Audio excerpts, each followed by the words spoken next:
नमस्कार, जनतंत्र टीवी देख रहे हैं आप। मैं हूं आपके साथ कोमल गंगवा। शुरुआत करेंगे अपना उत्तराखंड की। तो मुख्यमंत्री पुष्कर सिंह धामी ने विधायक पद की शपथ ले ली है। सीएम धामी ने विधानसभा के पंत भवन में विधानसभा के सदस्य की शपथ ली है और विधानसभा अध्यक्ष रितु खंडूड़ी ने सीएम धामी को विधानसभा सदस्य के रूप में पद और गोपनीयता की शपथ दिलाई।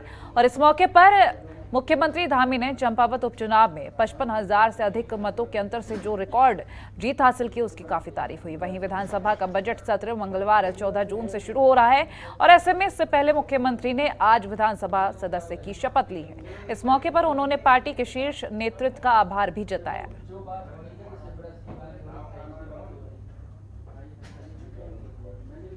हमारे देश के यशस्वी प्रधानमंत्री मोदी जी का, हमारे राष्ट्रीय नेतृत्व आदरणीय नड्डा जी का, हमारे गृह मंत्री जी का, हमारे राष्ट्रीय नेतृत्व का और उत्तराखंड की देवतुल्य जनता का और साथ में चंपावत क्षेत्र की महान जनता का मैं हृदय की गहराइयों से धन्यवाद करना चाहता हूं कि आज मुझे एक विधायक के रूप में आज इस समारोह में मैं आज विधिवत रूप से शपथ लेकर सेवा के लिए पुनः जो कार्यक्रम है उस कार्यक्रम के तहत जनता को समर्पित हो गया हूँ। हम आज संकल्प लेते हैं कि हम हर प्रकार से उत्तराखंड को उत्कृष्ट उत्तराखंड बनाएंगे, हिंदुस्तान का श्रेष्ठ राज्य बनाएंगे और जब हमारा रजत जयंती वर्ष मनाया जा रहा होगा तो उस रजत जयंती वर्ष में हमारा राज्य हिंदुस्तान के आदर्श राज्यों में से होगा। उसके लिए हम काम कर रहे हैं। आज चारधाम यात्रा चल रही है। चारधाम यात्रा को भी हम ठीक प्रकार से व्यवस्थित करके आने वाले हर यात्री, हर श्रद्धालु का हर प्रकार से वो उनकी यात्रा सुगम हो, सरल हो, सुरक्षित हो, स्वस्थ आएँ और स्वस्थ जाएँ, उसके लिए हम लगातार काम कर रहे हैं। उत्तराखंड में समान नागरिक संहिता लागू करने पर प्रदेश सरकार लगातार काम कर रही है और इसी को लेकर मुख्यमंत्री पुष्कर सिंह धामी ने बयान दिया। सीएम धामी ने समान नागरिक संहिता पर बयान देते हुए कहा कि हमने पहली मंत्रिमंडल की बैठक में सर्वसम्मति से निर्णय लिया कि हम समान नागरिक संहिता का कानून उत्तराखंड में लागू करेंगे। उत्तराखंड राज्य देवभूमि, यहाँ पर धर्म, अध्यात्म और संस्कृति का केंद्र है। इसके साथ साथ हर परिवार से यहाँ कोई न कोई सेना के अंदर काम करता है, कोई सेना में काम करता है, कोई अर्धसैनिक बलों में काम करता है और दो अंतर्राष्ट्रीय सीमाओं से हमारा राज्य लगा हुआ है। तो हमारे राज्य के अंदर एक समान कानून होना चाहिए। कोई किसी धर्म का हो, संप्रदाय का हो, पंथ का हो, किसी भी को मानने वाला हो, उन सब के लिए एक समान कानून होना चाहिए। उस दिशा में हम आगे बढ़ रहे हैं। भाइयों बहनों, उसके लिए हमने सेवानिवृत्त न्यायाधीश रंजना प्रकाश देसाई के नेतृत्व में, उनकी अध्यक्षता में एक कमेटी का गठन कर दिया है। वो कमेटी जल्दी सभी हितधारकों से, जितने स्टेक होल्डर है, उनसे सबसे बात करने के बाद वो एक ड्राफ्ट तैयार करेंगे और उस ड्राफ्ट को सबसे बात करने के बाद उत्तराखंड की सरकार लागू करेगी। और उत्तराखंड विधानसभा का बजट सत्र 14 जून से 20 जून तक होना है, जिसको लेकर आज विधानसभा अध्यक्ष रितु खंडूड़ी ने सर्वदलीय बैठक की और कार्य मंत्रणा की बैठक बुलाई। आपको बता दें, बैठक में नेता प्रतिपक्ष यशपाल आर्य और बसपा नेता मोहम्मद शहजाद ने शिरकत की। बैठक में रितु खंडूड़ी ने सभी दलों के नेताओं से अनुरोध किया कि सदन की कार्रवाई शांतिपूर्ण ढंग से संपन्न हो। इसके लिए सभी दलों के सहयोग की आवश्यकता है। दलीय नेताओं की बैठक के बाद विधानसभा में अध्यक्ष ने कार्य मंत्रणा की है और कार्य मंत्रणा की बैठक में विधानसभा अध्यक्ष ने सरकार की ओर से संसदीय कार्य मंत्री प्रेमचंद अग्रवाल और नेता प्रतिपक्ष यशपाल आर्य से बातचीत की। इसमें यह तय किया गया कि सदन की कार्यवाही में क्या कुछ किया जाएगा। पहले तो हमारी सर्वदलीय बैठक हुई जिसमें सभी दलों के नेता आए थे और उनके साथ यही बात हुई कि हमें सुचारू रूप से सदन को चलाना चाहिए। इस सत्र को बहुत महत्वपूर्ण सत्र है, बजट सत्र है, तो इसे सुचारू रूप से चलाना चाहिए। जनता की जो अपेक्षाएं हैं, जिससे उन्होंने हमें सदन पे भेजा है, उस पर हमें सबको खरा उतरना चाहिए। जो लेवल है, जिस तरह की डिबेटिंग होनी चाहिए, जो बजट के बाद जिस तरह की चर्चा होनी चाहिए, वो एक अच्छा लेवल रहे, बढ़िया चर्चा हो, सुचारू रूप से चले, उस चर्चा में गुणवत्ता हो, बढ़िया हो। तो इस तरह की बातचीत हमारी सर्वदलीय बैठक में हुई और मुझे बहुत खुशी है कि सभी ने इस बात को माना कि समन्वय के साथ, कोऑर्डिनेशन के साथ अच्छी तरीके से शांतिपूर्वक मृदुभाषी होके अच्छे माहौल में हम अपना ये जो सत्र आहूत हुआ है उसको हम पूरा करें। कल से प्रारंभ हो रहा है। हम लोग सारे विधायक दल के जो हम भाजपा विधानमंडल दल के लोग हैं, हम सब बैठ रहे हैं। निश्चित रूप से हम चर्चा करते हैं कल को हम लोग कैसे मिल के और जो हमारे कार्रवाई है ठीक से चले। जैसे मैंने यहाँ आश्वासन दिया है, उस आश्वासन को हम लोग वहाँ पे अपने माननीय विधायकों को बताते हैं और उसी अनुरूप फिर हमारे माननीय विधायकगण और हमारे अन्य लोग उस पर आचरण करते हैं। और उत्तराखंड में राहुल गांधी को ईडी के तलब करने पर कांग्रेस पार्टी ने ईडी की कार्यप्रणाली को लेकर आक्रोश जताया है। बता दें कि राजधानी देहरादून के बुद्धा चौक पर जमा हुए कांग्रेस नेताओं ने पैदल मार्च निकालते हुए क्रॉस रोड स्थित ईडी कार्यालय पहुंचे और यहां पर कार्यकर्ताओं ने केंद्र सरकार के खिलाफ जमकर नारेबाजी की और राहुल गांधी पर ईडी की कार्रवाई को लेकर राजनीति से प्रेरित बताया है।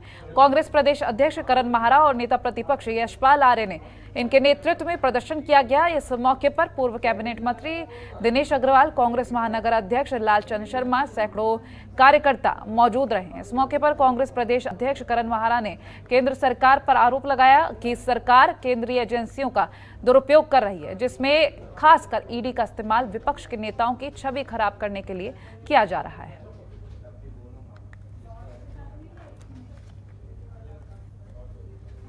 बीजेपी लगातार सरकारी संस्थाओं का, खासकर ईडी का इस्तेमाल विपक्ष के नेताओं की छवि खराब करने के लिए कर रहा है और उनको डराने के लिए कर रहा है, उनकी आवाज को दबाने के लिए कर रहा है। मैं खुश हूं इस बात को लेकर और मुझे बड़ा हर्ष है, गर्व है इस बात का कि मेरा नेता राहुल गांधी अकेला ऐसा नेता है पूरे देश में जो खुलकर बीजेपी, आरएसएस और नरेंद्र मोदी के खिलाफ आवाज उठाता है, उनके हर गलत फैसले का विरोध करता है और उनको बदनाम करने के लिए, उनकी छवि खराब करने के लिए, उनको डराने के लिए, विपक्ष की आवाज को दबाने के लिए बीजेपी ईडी का इस्तेमाल कर रही है। मुख्यमंत्री पुष्कर सिंह धामी ऋषिकेश पहुंचे, जहां उन्होंने भाऊराव देवरस सेवा न्यास की कई परियोजनाओं का शिलान्यास किया। बता दें कि इन परियोजनाओं से ऋषिकेश एम्स में आने वाले मरीजों और उनके तीमारदारों के साथ ही साधु सन्यासियों को रियायती दरों पर आवास, भोजन की सुविधा मिलेगी। वीरभद्र मार्ग स्थित भूमि पर प्रस्तावित 400 बेड के विश्राम सदन के निर्माण के लिए भूमि पूजन किया गया। इस मौके पर कैबिनेट मंत्री प्रेमचंद अग्रवाल, योग गुरु बाबा रामदेव, पूर्व मुख्यमंत्री त्रिवेंद्र सिंह रावत मौजूद रहे।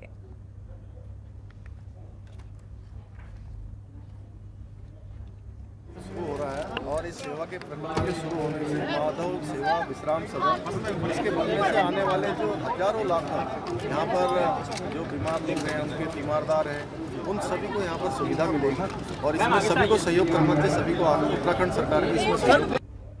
और वहीं मुख्यमंत्री पुष्कर सिंह धामी ने ऊर्जा विभाग के कार्यक्रम में शिरकत की है, जहां उन्होंने यूपीसीएल, यूजेवीएनएल और पीआईटीसीयूएल की विभिन्न परियोजनाओं का वर्चुअली शुभारंभ किया है।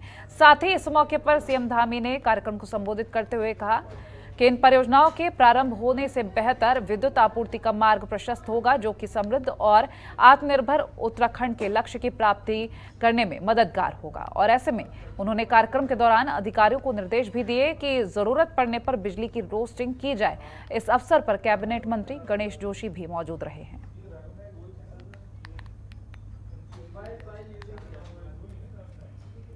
शुरू से एक स्लोगन भी रहा है कि हमारी सरकार जिन योजनाओं को भी शिलान्यास करेगी, हम केवल शिलान्यास नहीं करेंगे, शिलान्यास के साथ साथ उनका लोकार्पण भी करेंगे। उत्तराखंड अपना ही नहीं बल्कि पूरी देश की जो ऊर्जा की आवश्यकता है उसको पूरा करने में सक्षम है। दिशा में लगातार हम काम कर रहे हैं। हमारा राज्य जहाँ गंगा और यमुना का उद्गम राज्य है, मध्य हिमालय का यह पवित्र क्षेत्र है। यदि इस हिमालय क्षेत्र में कई पर्यावरणीय प्रश्न भी हैं, यद्यपि बहुत सारी जटिल हमारे यहाँ भौगोलिक परिस्थितियाँ भी हैं, तो वहीं जल विद्युत की भी अपार संभावनाएं जो अनंत तक जा सकती हैं, यह भी हमको उपलब्ध करवाता है। अब सवाल यह है, प्रश्न यह है कि हम कैसे इस विशाल संसाधन का उपयोग करते हैं। प्रधानमंत्री मोदी जी के देश के अंदर जब से प्रधानमंत्री बने हैं, पूरे देश के अंदर एक नया वर्क कल्चर आया है, एक नई कार्य संस्कृति आई है कि पेंडेंसी कहीं नहीं रहेगी। और बहुत सारे कानून जो हमारे देश के अंदर पहले बने हुए हैं और वो कानून जन उपयोगी नहीं है, काम के लिए ठीक नहीं है, तो उन कानूनों को समाप्त करने की प्रक्रिया चल रही है। देश में 1500 से भी ज्यादा कानून भारत सरकार ने समाप्त कर दिए हैं और हम भी उसी चीज को ध्यान में रखते हुए अभी नई सरकार के गठन के बाद कि सरलीकरण, समाधान और निस्तारण, ये हमारा मंत्र है।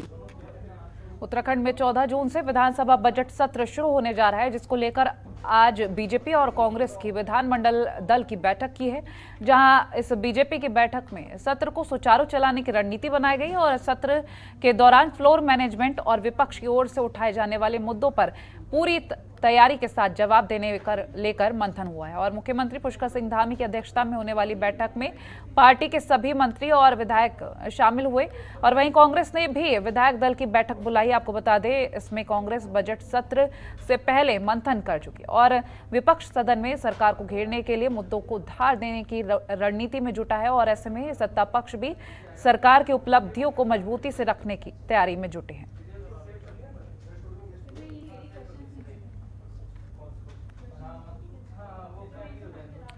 केंद्रीय रक्षा मंत्री राजनाथ सिंह उत्तराखंड दौरे पर हैं। रक्षा मंत्री के जॉली ग्रांट एयरपोर्ट पहुंचने पर मुख्यमंत्री पुष्कर सिंह धामी ने स्वागत किया और अभिनंदन किया। इस मौके पर कैबिनेट मंत्री गणेश जोशी, सौरभ बहुगुणा, राज्यसभा सांसद नरेश बंसल मौजूद रहे। रक्षा मंत्री राजनाथ सिंह मसूरी पहुंचे, जहां उन्होंने लाल बहादुर शास्त्री प्रशासनिक अकेडमी में आयोजित होने वाले joint civil military training programme का शुभारंभ किया, जहां उन्होंने देश के विभिन्न क्षेत्रों से आए प्रशिक्षु अधिकारियों को संबोधित किया।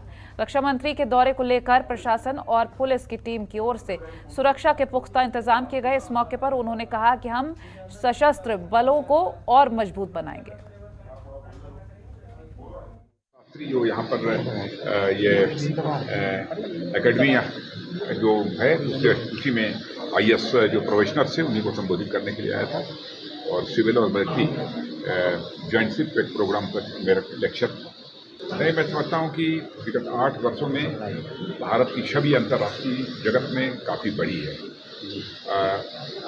अब सारी दुनिया ने मान लिया है कि भारत अब कमज़ोर भारत नहीं है, बल्कि भारत भी ताकतवर भारत बन गया है और साथ ही साथ लोगों के जीवन स्तर में भी काफ़ी हद तक जो है पहले के कंपेरिजन में सुधार। आज 28वां जॉइंट सिविल मिलिट्री ट्रेनिंग कार्यक्रम के उद्घाटन में माननीय राजनाथ सिंह जी पधारे हुए थे और जितने प्रशिक्षु हमारे ट्रेनीज हैं, बड़े सीनियर ऑफिसर हैं, आर्मी, नेवी, एयरफोर्स के, IAS के, IPS के, इन सभी को मार्गदर्शन ये दिए कि हम सभी जो है देश की रक्षा के लिए, देश के सबल करने के लिए जॉइंटनेस के एक भावना के साथ काम करना चाहिए।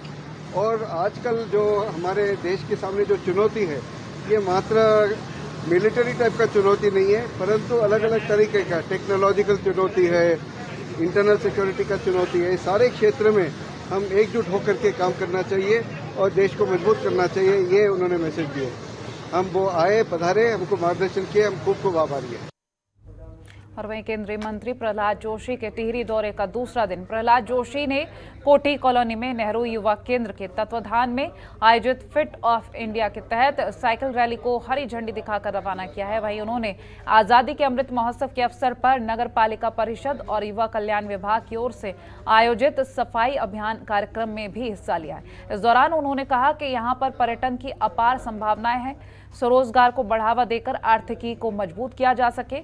इस मौके पर कैबिनेट मंत्री सुबोध उनियाल, विधायक देवप्रयाग विनोद कंडारी सहित अन्य संबंधित अधिकारी और जनप्रतिनिधि मौजूद रहे हैं।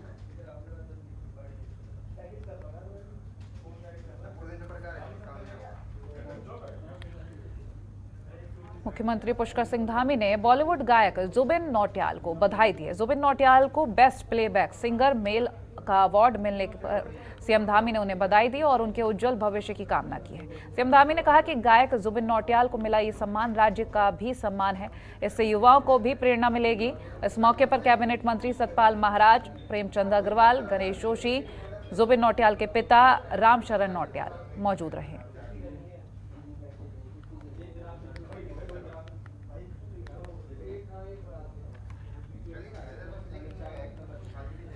उत्तराखंड के मुख्य सचिव डॉक्टर SS संधू नैनीताल पहुंचे, जहां उन्होंने गार्ड ऑफ ऑनर दिया गया है और इस मौके पर उन्होंने अधिकारियों को सरकार की योजनाओं के बारे में जानकारी दी है। साथ ही अधिकारियों को नैनीताल में पार्किंग निर्माण के लिए बनाए गए प्रस्ताव पर डीपीआर तैयार करने को कहा है। उन्होंने कहा कि आने वाले कुछ सालों में उत्तराखंड के सभी स्थानों पर टनल पार्किंग समेत मैकेनिकल पार्किंग का निर्माण किया जाएगा। आज दौरा करने का मौका मिला, वहाँ से फीडबैक आ रहा था कि पर्यटन काफ़ी बढ़ रहा है, लेकिन कुछ इंफ्रास्ट्रक्चर की कमियां हैं जिनको पूरा करना है। तो वहाँ का मास्टर प्लान बनाया जा रहा है सारे क्षेत्र का, ताकि एक high and tourism destination develop हो सके। पानी की भी वहाँ कुछ समस्या है, क्योंकि ज़्यादा यात्री आने लगे हैं। पानी की व्यवस्था पुरानी है, उसको ऑगमेंट किया जाएगा, बढ़ाया जाएगा। सड़कों को कुछ चौड़ीकरण का वहाँ प्रस्ताव है। और यहाँ ATI में भी जैसे हमारा नगर विकास का भी एक केंद्र खुलने जा रहा है, काम शुरू हो गया है, इसके बारे में भी थोड़ा जानकारी की जाएगी। मोदी सरकार के 8 साल पूरे होने पर बीजेपी पूरे देश में कार्यक्रमों को आयोजन कर रही है और ऐसे में बीजेपी ने सेवा, सुशासन और गरीब कल्याण कार्यक्रम के तहत आज चौगान पाटा गांधी पार्क से दीनदयाल पार्क पांडे खोला तक बाइक यात्रा का आयोजन किया और बाइक यात्रा को सांसद अजय टम्टा ने हरी झंडी दिखाई। और इस दौरान सांसद अजय टम्टा ने मोदी सरकार के 8 साल के कार्यकाल को ऐतिहासिक बताया। इस प्रकार के 8 वर्ष जो कांग्रेस शासनकाल के 54 साल एक परिवार ने दिए और 8 वर्ष के अंदर उन सभी अंतिम छोर में वंचित समाज के व्यक्तियों को वो सारी सुविधाएं जो उनकी रोज़मर्रा की जीवन की आवश्यकताएं हैं, बिजली है, पानी है, गैस है, स्वास्थ्य के लिए आयुष्मान भारत है, और वहीं देश के अंदर कोरोना जैसी बीमारी को निःशुल्क देने के कारण वैक्सीन को देने का ये कि बहुत सारे कार्यक्रम करते करते विकास को भी आगे बढ़ाना, चाहे वो लिपू लेक के दर्रे तक हो, चाइना, नेपाल, नॉर्थ ईस्ट के सारे बॉर्डर तक के सारे रोडों को बढ़ाने का काम, ये अपने आप में एक ऐतिहासिक कार्य है। अल्मोड़ा में स्वास्थ्य विभाग सतर्क नजर आ रहा है। बता दें कि कोरोना से बचाव के लिए दूसरी और एहतियातन डोज से छोटे लोगों के लिए घर घर जाकर टीकाकरण करने का अभियान शुरू किया गया है। इसकी जानकारी देते हुए सीएमओ डॉक्टर RC पंत ने बताया कि जिले में बुजुर्ग लोगों के लिए 77,000 बूस्टर डोज का लक्ष्य रखा था, जिसमें से 25,000 लोगों को बूस्टर डोज लग चुकी है और बाकी बचे लोगों को आंगनबाड़ी NM के जरिए घर जाकर टीकाकरण करने का निर्देश दिया गया है। हर गांव में जहां पे ये बुजुर्ग लोग हैं जो हमारे वैक्सीनेशन साइट पे नहीं आ पा रहे थे, तो हमने अपने आशाओं को, ANM को और वैक्सीनेटरों को उनके घर में दस्तक देने के निर्देश दिए हैं और आज से हमने इसकी शुरुआत कर दी है। तो हमारे जो जनपद में इसके जो 60+ में जो बूस्टर डोज लगने थे, 77,000 का लक्ष्य था, जिसमें हम 25,000 के करीब लगा चुके थे। तो हमारा जो रिमेनिंग था 50,000, तो उनको हमारी कोशिश होगी कि हम 1 हफ्ते के भीतर उस संख्या को बहुत कम करेंगे। अल्मोड़ा में त्रिस्तरीय पंचायत उपचुनाव में उप जिला निर्वाचन अधिकारी नवनीत पांडे ने निर्वाचन संबंधी प्रक्रिया के लिए अफसरों के साथ समीक्षा बैठक की और इस बैठक में उप जिला निर्वाचन अधिकारी नवनीत पांडे ने रिटर्निंग ऑफिसर और सहायक रिटर्निंग ऑफिसर को निर्वाचन संबंधी प्रशिक्षण दिया, जिसकी जानकारी देते हुए कहा कि राज्य निर्वाचन आयोग की अधिसूचना जारी हो चुकी है और 13 तारीख से नामांकन की प्रक्रिया भी शुरू हो जाएगी, जिसके लिए अधिकारियों को निर्देश दिए गए हैं। जो हमारे पंचायत निर्वाचन के उपचुनाव की जो घोषणा अधिसूचना जारी की गई है, उसमें 13 तारीख से नामांकन की प्रक्रिया शुरू होनी है। तत्संबंध में आज सभी जितने हमारे जो नामित ROs हैं और AROs हैं, उनके साथ एक उनकी ट्रेनिंग और उनके द्वारा जो तैयारियां की जा रही हैं विकासखंड स्तर पे, उनकी एक समीक्षा बैठक आज आयोजित की गई है और जो भी आयोग के निर्देश हैं उनको वहाँ उनको रिपीट किया गया है। ट्रेनिंग हम इनको प्रदान कर दी गई है और जो आयोग द्वारा जो हमारा निर्धारित जो रोस्टर है उसके अनुरूप यहाँ जनपद में कार्रवाई संपादित कर दी जाएगी।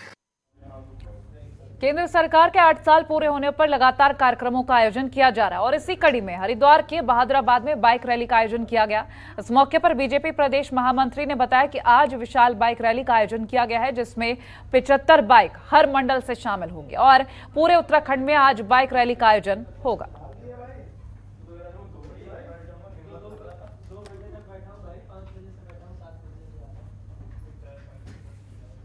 तो बाइक रैली का आयोजन किया गया है, तस्वीरें हम आपको दिखा रहे हैं। बीजेपी प्रदेश महामंत्री ने इसकी जानकारी दी है।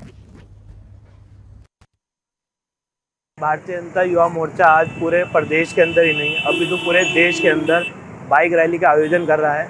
ये जो जन विकास यात्रा के तहत हमारे भारतीय जनता पार्टी की सरकार के 8 साल पूरे हुए हैं, इसके नेतृत्व में हमारे आदरणीय प्रधानमंत्री नरेंद्र मोदी जी के द्वारा जो हर जिले के अंदर, हर प्रदेश के अंदर और पूरे देश में जो ये इतने 8 साल में काम हुए हैं, जिन्हें बेमिसाल कहा गया है, 8 साल बेमिसाल, उसके तहत आज हम जनता का आभार प्रकट कर रहे हैं।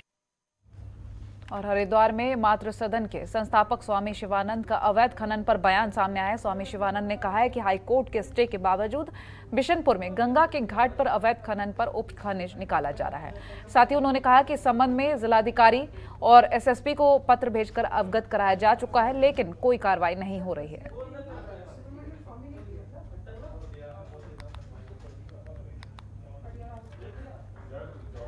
लालकुआं के सेंचुरी पेपर मिल के खिलाफ संविदा कर्मियों का आंदोलन लगातार जारी है। आपको बता दें कि संविदा कर्मियों ने मिल प्रबंधन पर भर्ती प्रक्रिया में उनके साथ खिलवाड़ करने का आरोप लगाया है और जनप्रतिनिधियों ने संविदा कर्मियों के साथ बैठक की है। इस बैठक में ग्राम प्रधान रमेश जोशी और कांग्रेस नेता डॉक्टर बालम बिस्ट ने भी शामिल हुए और इसमें सेंचुरी मिल के खिलाफ जमकर नारेबाजी की गई है। साथ ही सभी ने एकजुट होकर मिल के मुख्य गेट पर धरना प्रदर्शन करने की चेतावनी भी दी है। कुछ एक जो उन लोगों ने अब सेंचुरी वालों ने अभी जो एक कुछ लोगों को लिया है, उसमें इन लोगों का कहना है कि चूज एंड पिक किया गया है, तो उसमें काफ़ी बड़ा वर्ग जो है उसके परिधि में आने से रह गया है। मैंने मिल प्रबंधन से बात की और मैंने लेबर कमिश्नर से भी बात की थी, तो उन लोगों ने भी इनको नोटिस जारी किया है और प्रशासनिक स्तर पे भी उनसे बातचीत की जा रही है कि भाई जब आप लोगों ने इतने लोग आपके वहाँ काम कर रहे हैं, तो उसमें ऐसा क्राइटेरिया कैसे रख सकते हैं कि 35 साल से बड़ा नहीं होना चाहिए अन्य जो है, क्योंकि लोग 35 साल अगर किसी की उम्र हो गई और किसी की 40 भी हो गई तो मिल में काम करते करते हुई है। लगातार 2 साल से हमारे यहाँ पर के जो लोकल के हैं, लेकिन उनकी जगह जो रिक्त पद है वो बाहर से भरे जा रहे हैं। ये पेपर में जितने भी विज्ञप्ति देते हैं, यहाँ पर वो विज्ञप्ति नहीं दिखती है। वो विज्ञप्ति दिखती है बिहार, राजस्थान, गुजरात, महाराष्ट्र। खबरों के निष्पक्ष विश्लेषण के लिए सब्सक्राइब करें Jantantra TV and press the bell icon. Never miss any update.